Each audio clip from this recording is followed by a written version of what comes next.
네, 다시 시작할 용기라는 제목을 가지고 함께 하나님 말씀 나누도록 하겠습니다. 일본에는 킨츠기라는 전통 도자기에 복원된 기술이 있습니다. 실수로 깨진 이 그릇을 버리지 않고 금가루 섞은 오칠로 조각들을 다시 이어붙이는 일본의 전통 공예 기법입니다. 앞에 사진을 보시면 이게 이제 킨츠기라는 공예법인데요. 보통 우리는 이 그릇을 깨지면 바로 버리게 되죠. 금이 간 물건은 쓸모없다고 생각을 합니다. 하지만 이 킨치기는 정반대입니다. 깨진 흔적을 감추지 않고 오히려 금으로 드러냅니다. 그래서 완성된 그릇을 보면 균열이 가장 눈에 띄는 장식이 되어집니다. 놀라운 것은 이렇게 복원된 그릇이 원래보다 더 높은 가치를 가지게 된다는 사실입니다. 왜냐하면 그 그릇에는 깨졌던 이야기, 그릇에 상처난 이야기가 담겨있기 때문에 그렇습니다. 그릇의 상처가 단점이 아니라 그 그릇만의 역사의 의미가 되는 것이죠. 킨치기가 깨진 도자기를 버리지 않고 금으로 다시 잇듯이 오늘 본문에서는 타락한 인간을 버리지 않으시고 하나님께서 예수 그리스도를 통해 우리 인생의 균열 위에 은혜를 이어 붙이시는 내용이 등장합니다. 어쩌면 창세기 3장은 읽지 않고 넘어가고 싶은 수치스러운 인간의 실패의 이야기이지만 동시에 하나님께서 불순종한 인간을 다시 시작하게 하시는 소망의 장이기도 합니다. 그래서 오늘 본문은 인간이 얼마나 연약한가라는 말하는 본문이기보다 깨진 인생이라도 하나님 안에서는 다시 용기 내어 시작할 수 있다라는 이야기입니다. 오늘 말씀을 통해 여전히 나의 연약함에도 불구하고 나를 붙드시고 이끄시는 하나님의 은혜를 되새기면서 주님 앞에 가까이 나아가는 시간 되었으면 좋겠습니다. 창세기 2장 18절로 25절은요. 하나님은 사람이 혼자 사는 것이 좋지 않다고 말씀하시면서 아담을 위해 돕는 배필 하와를 친히 만들어 주십니다. 아담이 깊은 잠을 든 사이에 하나님이 갈빗대로 여자를 지으시고 직접 아담에게로 인도하시자 아담은 고백합니다. 내 뼈 중에 뼈요 살 중에 살이라. 최초의 첫 사랑의 고백이었습니다. 그 둘은 하나님으로 인해 하나가 되고 벌거벗었으나 두려움이 없는 완전한 신뢰와 사랑 관계 안에 거하게 됩니다. 죄가 들어오기 전 인간은 하나님과 서로와 자기 자신과의 평화로운 관계 속에 기쁨을 누리며 살았습니다. 그런 상황 가운데 오늘 본문에서 뱀이 등장합니다. 1절에 보니 뱀은 여호와 하나님이 지으신 들짐승 중에 가장 간교하다라고 얘기합니다. 여기서 간교에 해당하는 히브리어 이 아룸이라는 단어는요. 다른 성경, 특별히 잠언에서는 이 간교하다가 슬기로운 자로 번역되기도 합니다. 긍정적인 의미로는 영리하고 신중한 것을 의미하죠. 그러나 나쁜 의미에서는 교활한, 영악한으로서 볼 수 있습니다. 이런 점에서 볼 때 뱀은 원래 하나님으로부터 영리함을 선물로 받았지만 자신에게 주어진 하나님의 선물, 이 은사를 악용함으로써 교활하게 되었음을 알 수 있습니다. 그러면서 하와에게 이렇게 질문합니다. 1절 하반절인데요. 하나님이 참으로 너에게 동산 모든 나무의 열매를 먹지 말라 하시더냐. 뱀이 하와에게 가만히 다가 묻습니다. 정말 하나님께서 동산의 어떤 나무의 열매도 먹으면 안 된다고 말씀하셨니? 진짜야? 하고 다시 반문해요. 그리고 하나님께서 분명히 2장 16절에 동산의 각종의 모든 열매를 먹으라고 하셨습니다. 근데 지금 왜곡하게 하죠. 하나님이 동산의 모든 나무의 열매를 먹지 말라 하시더냐. 하와로 하여금 뱀이 지금 사실일 리가 없다. 하나님이 너를 지금 이 동산에서 온전한 기쁨을 누리지 못하게 한다. 거짓 메시지로 교묘하게 바꾸는 겁니다. 뱀은 하나님의 말씀을 왜곡하여서 하와를 미혹하려 하였고 결국 하나님의 말씀을 의심하게 합니다. 마귀의 전략은 단순합니다. 하나님을 직접 부인하지 않습니다. 하나님의 말씀을 인용합니다. 그러나 하나님의 말씀을 의심하고 왜곡하게 하죠. 뱀의 유혹에 흔들린 하와는 이렇게 대답합니다. 2절에서 3절 말씀 함께 같이 읽어보도록 하겠습니다. 여자가 뱀에게 말하되 동산나무의 열매를 우리가 먹을 수 있으나 동산 중앙에 있는 나무의 열매는 하나님의 말씀에 너희는 먹지도 말고 만지지도 말라 너희가 죽을까 하노라 하셨느니라. 뱀이 하나님의 말씀을 흔들어 놓자 하와가 하나님의 말씀을 왜곡해서 대답합니다. 본문에는 등장하지 않지만 이 선악과를 먹지 말라는 하나님의 금지령이 내려질 때는요, 하와가 창조되기 이전입니다. 즉 분명 하와는 남편 아담을 통해 선악을 알게 하는 나무의 열매를 먹으면 반드시 죽으리라는 하나님의 말씀을 남편에게 들었을 것입니다. 분명히 나무의 열매를 먹으면 죽는다고 말씀하셨지만 지금 3절을 보면 이 열매를 먹으면 너희가 죽을까 하노라고 말씀이 왜곡됩니다. 즉 이 열매를 먹으면 하나님은 반드시 죽는다고 말씀하셨지만 하와는 죽을 수도 있고 죽지 않을 수도 있다는 것입니다. 하와의 대답에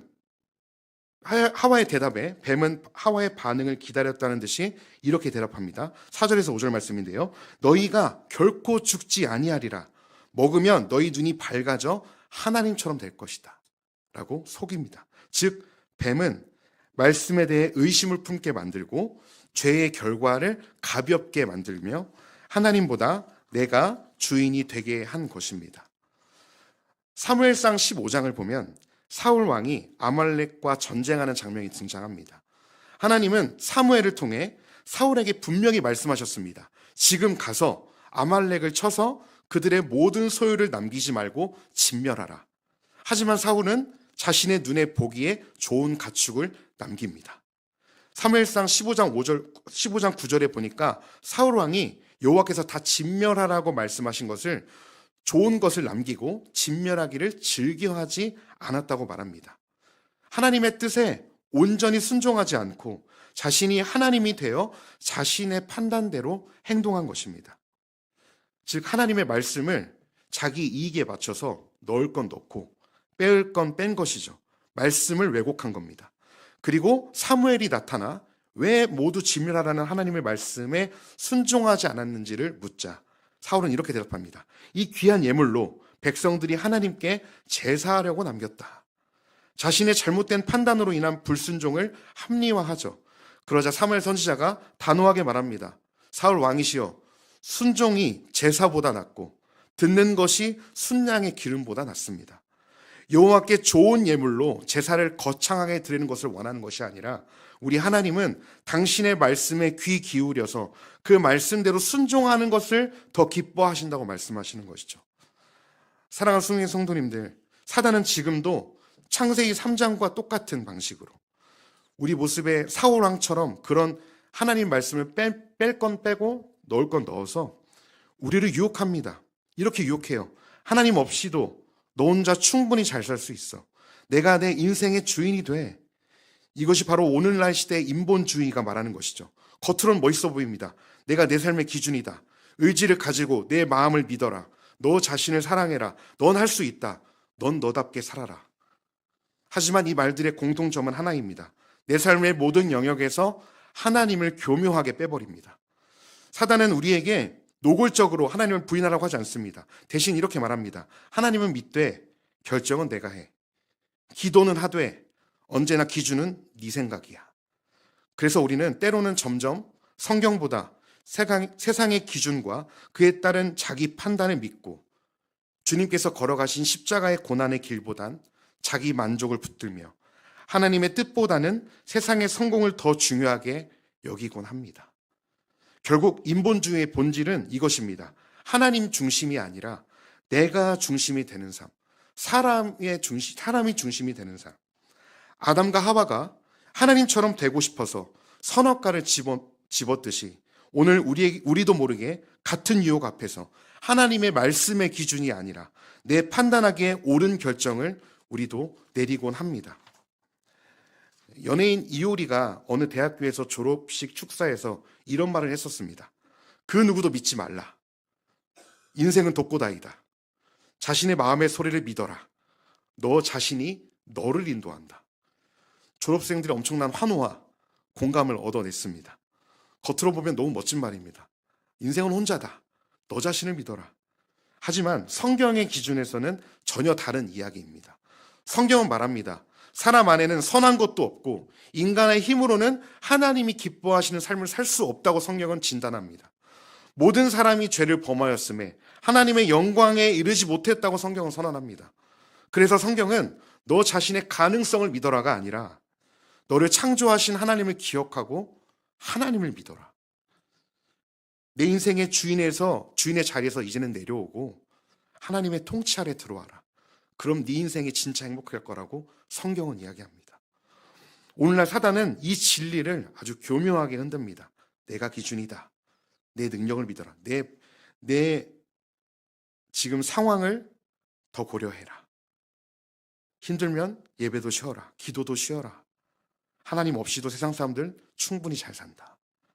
이것이 창세기 3장에서 뱀이 하와에게 했던 말과 똑같습니다. 그래서입니다. 사단은 늘 그럴듯한 말, 이성적으로 맞는 말로 다가옵니다. 결국 유혹의 본질은 이겁니다. 삶의 방향과 기준이 하나님의 말씀이 아니라 내 자신이 되는 것입니다.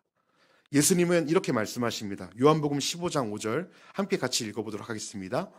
나는 포도나무요 그가 내 안에 내가 그 안에 거하면 사람이 열매를 많이 맺나니 나를 떠나서는 너희가 아무것도 할 수 없습니다.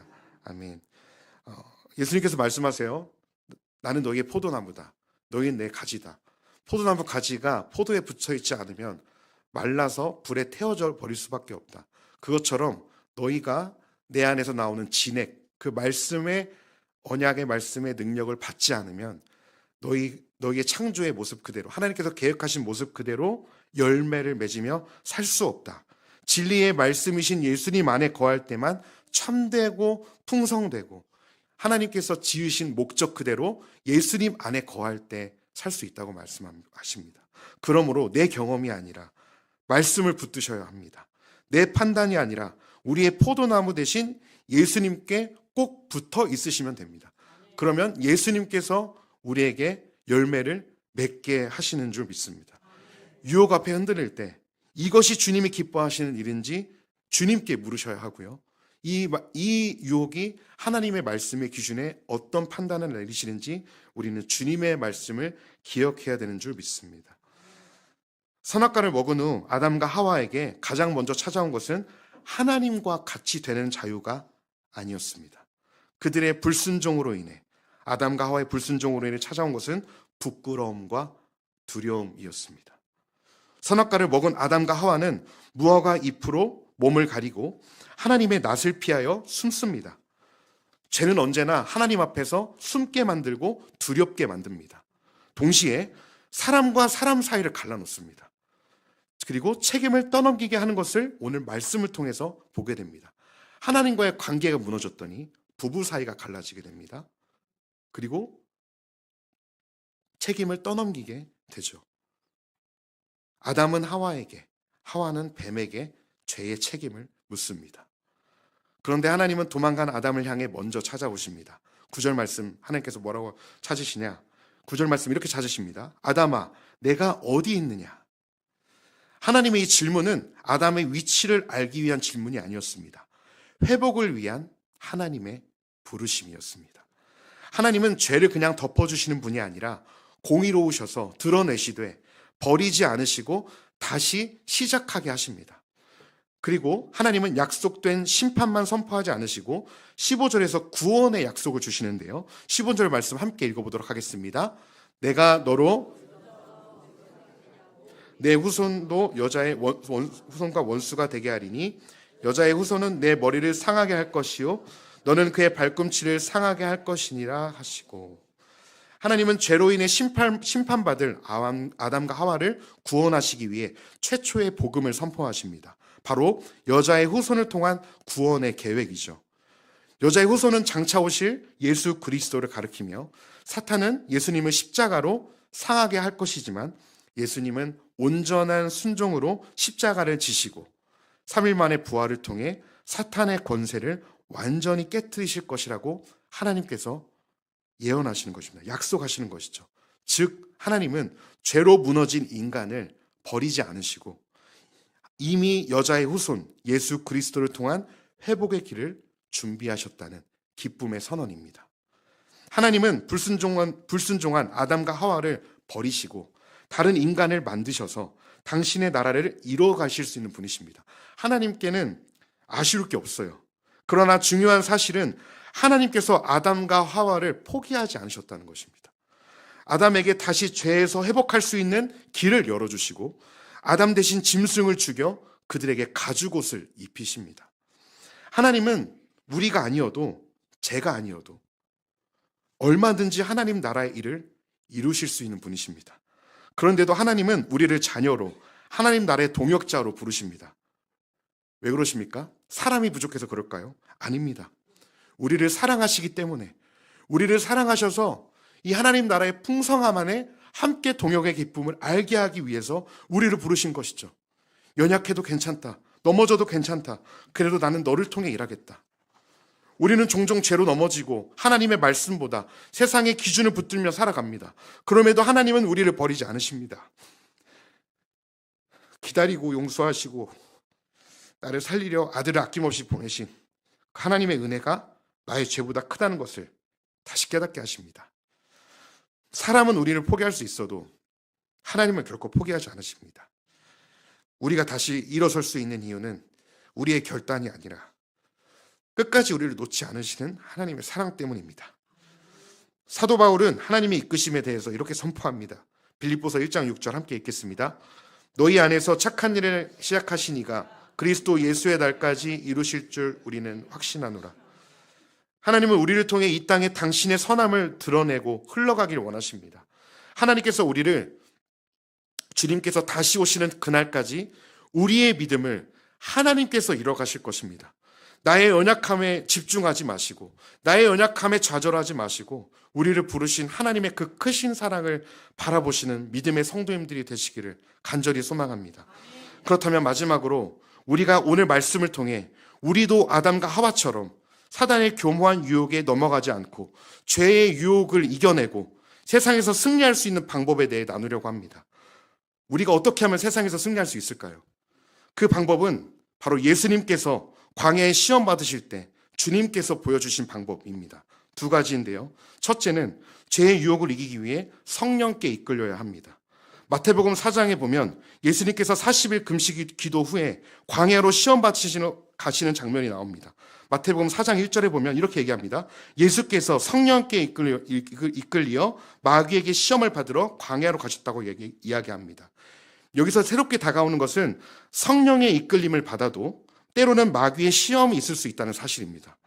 중요한 것은 예수님께서 마귀에게 시험 받는 것이 아니라 먼저 성령께 이끌리셨다는 사실입니다. 시험의 자리 같아 보이지만 그것은 이미 성령께서 다스리시는 하나님의 훈련장이었습니다.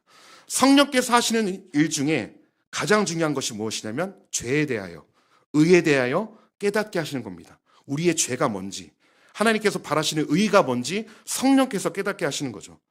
우리가 예수님처럼 성령께 이끌리셨듯 우리도 성령에게 이끌리는 삶을 살아갈 때 우리는 죄에 더 민감해지고 의와 거룩함을 추구하며 살게 되는 것이죠. 성령으로 이끌림을 받는 삶을 살아갈 때 우리는 비로소 죄의 유혹을 거절하고 불의를 거절할 수 있는 것입니다. 우리를 진리 가운데로 성령께서 이끄시는 것이죠. 그래서 우리는 성령께 내 삶을 더 내어드려야 합니다. 우리의 육체의 욕심이 아니라 성령을 따라 행할 때 하나님께서 우리 삶에 원하시는 성령의 8가지 열매를 맺으며 살게 하시는 것이죠. 그래서 갈라디아서 5장 16절 이렇게 선언합니다. 내가 이르노니 너희는 성령을 따라 행하라. 그리하면 육체의 욕심을 이루지 아니하리라. 아멘. 이 말씀을 반대로 이해하면 우리가 성령을 따라 살지 않으면 육체의 욕심을 따라 살 수밖에 없다는 결론이 나옵니다. 우리에게 두 가지 길밖에 없습니다. 성령을 따라 거룩한 열매를 맺으며 살 것인가, 아니면 육체의 욕심을 따라 잠시의 쾌락과 썩어질 것들을 쫓으며 공허와 후회의 삶을 살 것인가. 더 이상 내 감정과 욕망에 끌려가지 말고 성령께 이끌리십시오. 성령을 의지하십시오. 성령을 구하십시오. 그 길에만 참된 기쁨과 평안이 있는 줄 믿습니다. 둘째, 예수님께서 시험을 이기신 방법, 기록된 성경 말씀을 붙드셨습니다. 예수님께서 마귀의 유혹을 어떻게 이기셨습니까? 예수님께서 하나님이셨기 때문에 전능하셨습니다. 불가능이 없으셨습니다. 그러나 예수님께서 마귀의 유혹을 물리치신 비결은 어떤 초인적인 능력이 아니었습니다. 엄청난 은사가 아니었습니다. 예수님께서 마귀의 시험을 승리하셨던 비결은 바로 이미 기록된 성경 말씀을 붙드셨다는 데 있었습니다. 마귀가 세 차례 예수님을 유혹합니다. 첫 번째 유혹, 내가 만일 하나님의 아들이어든 명하여 이 돌들로 떡덩이가 되게 하라. 인간의 육체를 가진 예수님은 40일 동안 금식하셨기 때문에 너무 배고프셨습니다. 마귀는 예수님께서 줄이신 것을 알았어요. 예수님은 하나님이셨기 때문에 광야의 모든 돌들을 말씀 한마디면 떡덩이로 바꾸실 수 있는 전능하신 분이셨습니다. 그런데 예수님 어떻게 하셨습니까? 우리 주님은 마귀의 유혹에 곧장 기록된 신명기 말씀을 선포하십니다. 배고픔의 유혹 앞에서 사람이 떡으로만 살 것이 아니요 하나님의 입으로부터 나오는 모든 말씀으로 살 것이라. 기록된 말씀으로 유혹을 물리치십니다. 두 번째, 권력과 영광의 유혹 앞에서는 주 너의 하나님을 시험하지 말라 하였느니라는 기록된 말씀으로, 우상숭배의 유혹 앞에서는 사탄아 물러가라 주 너의 하나님께 경배하고 다만 그를 섬기라 하였느니라는 기록된 말씀으로 사단의 세 가지 모든 시험을 선포하시며 유혹을 물리치십니다. 사랑하는 성도 여러분, 오늘 이 예배가 끝나고 문 밖을 나가는 순간 사단의 유혹은 다시 시작될 것입니다. 보암직한 것, 먹음직한 것, 탐스러운 것들로 우리를 또 넘어뜨리려 할 것입니다. 하나님도 요 정도는 이해하시겠지. 나 죄인인 거 아시니까. 주말에 교회 와서 또 회개하면 되겠지. 사단은 이렇게 우리를 또 죄와 너무 쉽게 타협하게 할 것입니다. 사랑하는 성도 여러분, 꼭 기억하십시오. 유혹이 올 때 오늘 사단의 시험을 이기신 예수님의 방법을 기억하십시오. 죄의 유혹 앞에 성령을 구하십시오. 성령님, 지금 제 마음을 다스려 주십시오. 유혹의 자리에서 기도하십시오. 성령을 찾고 구하고 의지하는 그 자리에 성령께서 역사하실 것입니다. 성령을 따라 행하는 삶, 이것은 이론이 아닙니다. 실제입니다. 저는 요즘 여러 가지 유혹이 올 때마다, 믿음이 약해질 때마다 입에 달고 삽니다. 성령님 도와주세요. 저를 붙들어 주세요. 대단한 기도가 아닙니다. 길게 기도하지 못할 때도 있습니다. 대신에 차에서든지 길을 걸어갈 때든지 집에 혼자 있을 때든지 그냥 그 자리에서 그 순간 성령님을 부릅니다. 그냥 찾습니다. 그리고 말씀을 떠올립니다. 나는 세상의 것이 아니라 오직 하나님의 말씀으로 사는 사람이다. 그렇게 성령을 부르고 말씀을 붙들며 나아갑니다. 이게 성령을 따라 살아가는 삶입니다. 완벽해서가 아니라 마귀의 시험에 넘어질 것 같을 때 즉각적으로 성령님을 찾는 것, 부르는 것, 그게 믿음이고 그것이 성령을 따라 사는 삶이시죠. 우리가 어디에 있든지 성령을 구하고 찾을 때 우리를 도우시는, 내주하시는 성령께서 우리를 반드시 거룩하고 의로운 길로 인도하실 줄 믿습니다. 또한 성령의 검, 말씀을 사용하십시오. 성령에 이끌리신 예수님께서 마귀에게 기록된 말씀을 선포하셨을 때 마귀의 그 말씀의 권세 앞에 굴복하여 즉시 떠나갔습니다. 우리도 마찬가지입니다. 아무도 보지 않는 자리에서 혼자 있는 순간에 사단은 다시 우리를 죄의 자리로, 타협의 자리로 이끌려 할 것입니다. 그때 가만히 유혹에 빠져 들어가지 마시고 그 자리에서 기록된 말씀을 선포해 보십시오. 사람이 떡으로만 사는 것이 아니요 하나님의 입으로부터 나오는 모든 말씀으로 살 것이다. 나는 세상의 것으로 사는 사람이 아니라 오직 하나님의 말씀으로 사는 사람이다. 예수님의 이름으로 명하노니 사단아 물러가라. 유혹의 자리에서 성령을 구하시며 말씀을 입으로 선포하십시오. 그리고 예수의 능력의 이름으로 꾸짖으십시오. 마귀는 그 권세 앞에 떠나가게 될 줄 믿습니다. 사랑하는 성도님들, 성경은 주일에만 펴는 책이 아닙니다. 하루를 살아내는 우리의 영혼에 숨쉬는 양식이 바로 성경입니다. 그래서 우리가 말씀 없이 사는 신앙은 방향을 잃은 나침반과 같습니다. 세상의 유혹 앞에서 너무 우리가 쉽게 흔들리는 이유는 환경 때문이 아닙니다. 말씀이 없기 때문에, 말씀이 우리 안에 쌓이지 않았기 때문에 그렇습니다. 마귀의 시험을 이기는 힘은 오래된 신앙 경력도 많은 경험도 아닙니다. 매일 말씀 앞에 서는 삶입니다. 기록된 하나님의 말씀이 우리의 생각을 붙들어 주시고 우리의 마음을 지켜주시고 우리의 발걸음을 인도할 때 우리는 비로소 죄의 자리에서 멈출 수 있는 것이죠. 예수님께서 말씀으로 승리하셨듯이 우리가 묵상한 그 말씀이 우리 하루의 선택을 바꾸고 위기의 순간에 우리를 일으켜 세우십니다. 그러니 말씀이 좀 어렵고 때로는 지루하게 느껴지셔도 바쁜 하루 속에서 말씀을 놓치지 마십시오. 그 말씀이 성도님들의 삶을 지키는 가장 큰 방패가 되는 줄 믿습니다. 말씀을 정리하겠습니다. 사랑하는 성도님들, 창세기 3장은 인간의 실패 이야기이지만 동시에 예수님 안에서 다시 시작할 수 있다는 희망의 이야기입니다. 우리는 아담과 하와처럼 여전히 쉽게 흔들리고 넘어지지만 하나님은 그런 우리를 오늘도 결코 포기하지 않으십니다. 이미 예수 그리스도를 통해 그 회복의 길을 열어놓으셨습니다.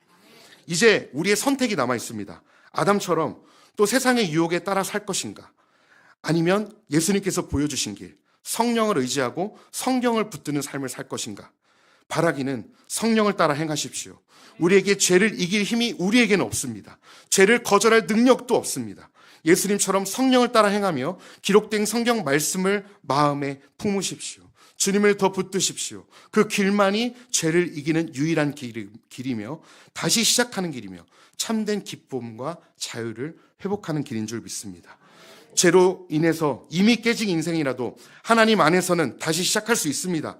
거룩하게 살고자 하는 우리의 몸부림 치며 나아갈 때 하나님께서 다시 시작할 용기를 주십니다.